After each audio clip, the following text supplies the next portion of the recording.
Watu wa Mungu, Bwana Yesu asifiwe. Niwakaribishe katika kipindi cha na tujifunze pamoja. Leo tuna somo lingine zuri lenye kichwa kinachosema ibada ya uimbaji mbinguni. Ibada ya uimbaji mbinguni. Kwa nini ninataka tuangalie ibada ya uimbaji mbinguni? Ni kwa sababu ya mambo makubwa mawili. Jambo la kwanza, mambo yote yaliyopo katika ulimwengu huu wa kimwili yalianza katika ulimwengu wa kiroho. Yaani hata hizi ibada ambazo tunazifanya katika ulimwengu huu wa kimwili ikiwemo na uimbaji, chanzo chake ni kutoka katika ulimwengu wa kiroho.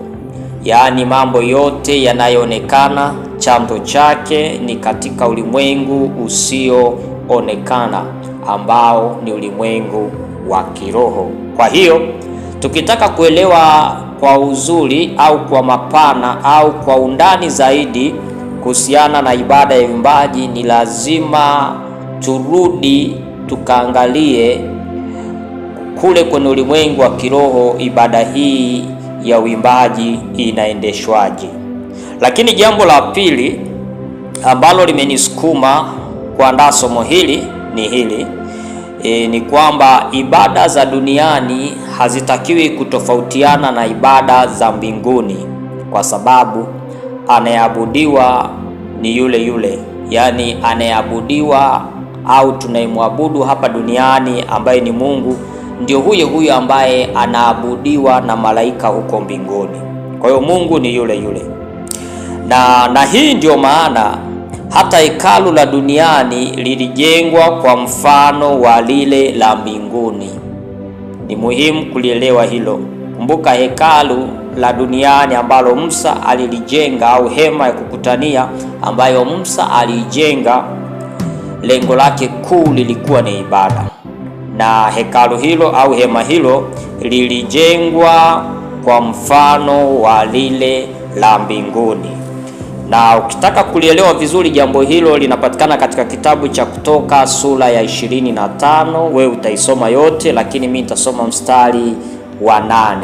Kutoka 25 mstari wa 8, neno la Bwana linasema, nao wanifanyie patakatifu ili nipate kukaa kati yao. Mstari wa 9, sawasawa na haya yote nikuonyeshayo, mfano wa maskani na mfano wa vyombo vyake vyote, ndivyo mtakavyo vifanya. Hii ni kwamba kabla Musa hajaambiwa na Mungu au hajaanza kuijenga hema ya kukutania, Mungu kwanza alimuonyesha mfano wa hema ambayo anatakiwa kuijenga. Lakini pia jambo hili linaelezwa vizuri katika kile kitabu cha Waebrania sura ya 8 na mstari wa 5. Wewe utasoma Waebrania sura ya 8 yote, lakini mimi nitasoma mstari wa 5.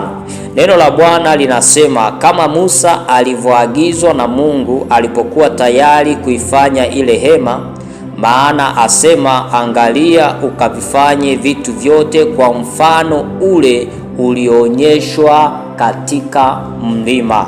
Angalia ukavifanye vitu vyote kwa mfano ule ulioonyeshwa katika mlima. Waebrania sura ya 8 mstari wa 5. Jambo hili linatufunza kwamba ibada za duniani zinatakiwa kuendeshwa kwa mfano wa zile zinazoendelea mbinguni, na hatutakiwi kusahau ya kwamba uimbaji ni ibada. Na kama uimbaji ni ibada, basi ili ibada hii ya uimbaji tuweze kuielewa na kuifanya kwa ajili ya utukufu wa Mungu, ni muhimu tukajifunza ibada hii ya uimbaji inavyoendeshwa kule mbinguni. Kwa leo tutajikita katika kitabu cha Ufunuo kwa uchache, na tutaangalia mambo machache kuhusiana na ibada hii ya uimbaji na kitabu cha Ufunuo. Na usiache kusubscribe channel hii ili kupata mwendelezo wa masomo haya ya ibada ya uimbaji. Huu ni utangulizi tu, kuna masomo mengi yanayohusiana na ibada ya uimbaji ambayo yataendelea, na hii ni sehemu tu ya kwanza ya masomo haya. Katika kitabu cha Ufunuo kuna mambo mawili ambayo ninatamani uweze kuyafahamu, na mambo haya ninatamani sana waimbaji wote waweze kuyafahamu, lakini pia ninatamani mambo haya watunzi wa nyimbo waweze kuyafahamu, kwa sababu nimeanza kwa kusema uimbaji ni ibada, na ibada hii ya uimbaji haijaanzia duniani, bali kuna sehemu imeanzia katika ulimwengu wa roho, au tunaweza kusema imeanzia mbinguni na imekuja duniani. Kwa hiyo mambo mawili ya kuyafahamu kuhusu kitabu cha Ufunuo na ibada ya uimbaji. Mambo mawili ya kufahamu kuhusu kitabu cha Ufunuo na ibada ya uimbaji. Jambo la kwanza la kufahamu, kitabu cha Ufunuo kimeorodhesha kwaya kuu 3. Yaani kitabu cha Ufunuo wa Yohana kimeorodhesha kwaya kuu 3. Jambo la pili, mada kuu ya kwaya zote 3 ni moja. Yaani kitabu cha Ufunuo kimeorodhesha kwaya kuu 3 na mada kuu ya kwaya zote 3 ni moja, na nitakutajia kwa haraka kwaya hizo ambazo zinapatikana katika kitabu cha Ufunuo, na ingependeza ukawa na kalamu na karatasi ukaandika mafungu haya kulingana na muda. Sitaweza kuyasoma ili uweze kupata muda wako mzuri na kuweza kusoma vizuri na kujifunza, na ni matumaini yangu Roho wa Mungu atakuongoza. Kwaya 3 ambazo zinapatikana katika kitabu cha Ufunuo. Kwaya ya kwanza ni kwaya ya wazee 24. Kwaya ya wazee 24. Kwaya hii inatajwa katika Ufunuo sura ya 4 na ule mstari wa 10 hadi wa 11, lakini pia utaona utendaji wao katika Ufunuo sura ya 14 mstari wa 2 hadi wa 3, lakini pia utaona utendaji wao katika Ufunuo sura ya 5 mstari wa 8 hadi wa 9.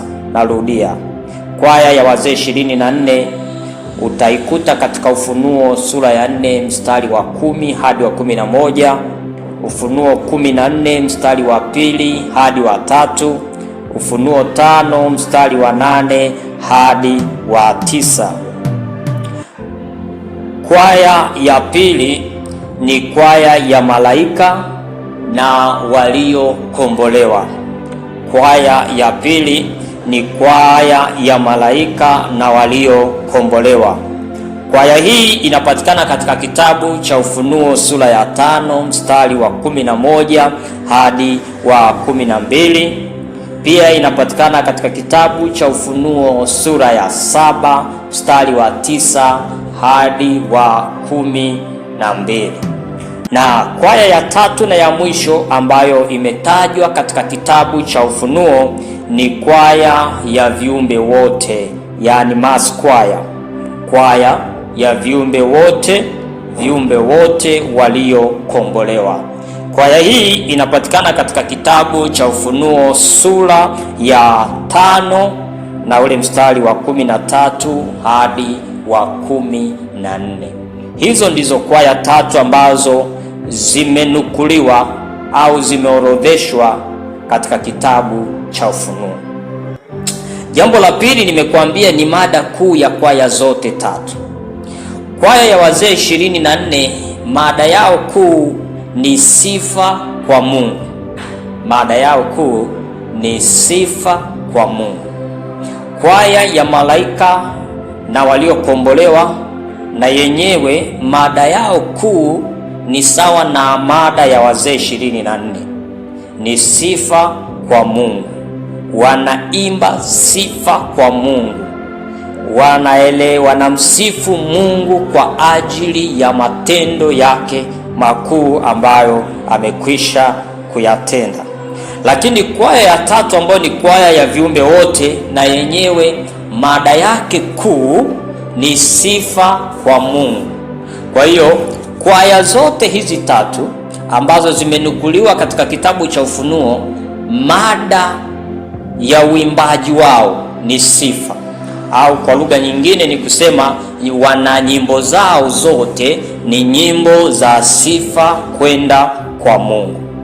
Sasa swali ambalo ningetamani ni kuache nalo ni hili: ni kwa nini kwaya zote hizi tatu ziwe na mada moja, mada ya sifa kwa Mungu? Kwa nini wawe na mada moja, mada ya sifa kwa Mungu? Lakini katika utafiti wangu mdogo ambao nimeufanya kuanzia Mwanzo mpaka Ufunuo kuhusiana na masuala ya uimbaji, nimekuja kugundua ya kwamba katika ibada zote za uimbaji ambazo ziliwahi kufanywa na taifa la Israeli na malaika mbinguni, kuanzia Mwanzo mpaka Ufunuo, mada ambazo zinajirudia ni mada kuu tatu peke yake. Mada ya kwanza ni mada ni sifa kwa Mungu. Jambo la pili ni shukrani kwa Mungu, na nyimbo zingine ni nyimbo za kumwabudu Mungu. Kwa hiyo mada za nyimbo ambazo nimejifunza ni nyimbo za sifa, nyimbo za shukrani na nyimbo za kuabudu. Sasa swali ambalo limekuwa likinitesa kwa muda mrefu ni kwamba kama Biblia inafundisha hizo mada tatu au mada tatu kuhusiana na swala la uimbaji, inakuwaje leo sisi tunakuwa tuna mada nyingi sana za katika uimbaji wetu? Nimekutana na nyimbo moja ambayo kulingana na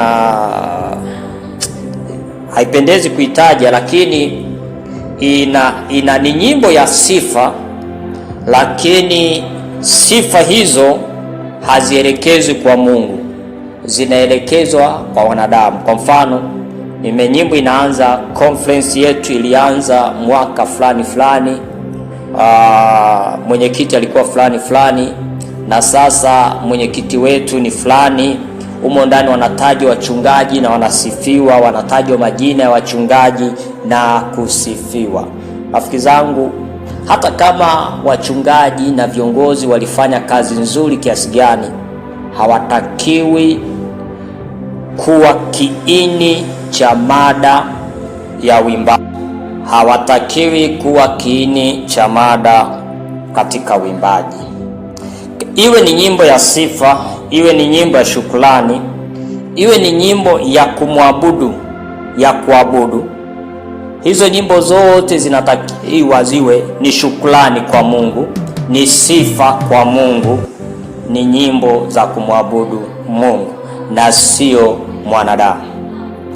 Na katika masomo yanayofuata nitaendelea kuingia kwa undani zaidi, kuelezea mambo kwa kina zaidi. Leo sijasoma hata hayo mafungu, lakini nafikiri nimekuacha na mambo makubwa mawili ambayo inawezekana ulikuwa hauyafahamu kuhusiana na kitabu cha Ufunuo na swala zima la uimbaji, kwamba kitabu cha Ufunuo kimeorodhesha kwaya tatu ambayo ni kwaya wazee 24, kwaya ya malaika na waliokombolewa, na kwaya ya viumbe wote. Lakini pia inawezekana ulikuwa ufahamu ya kwamba mada ya uimbaji katika kwaya zote hizo, mada yao kuu ni sifa kwa Mungu, ni sifa kwa Mungu, ni sifa kwa Mungu na sio kwa wanadamu, na wala hawajaimba nyimbo nyingine yoyote nje na sifa kwa Mungu. Rafiki yangu, kulingana na muda, nipende kukuacha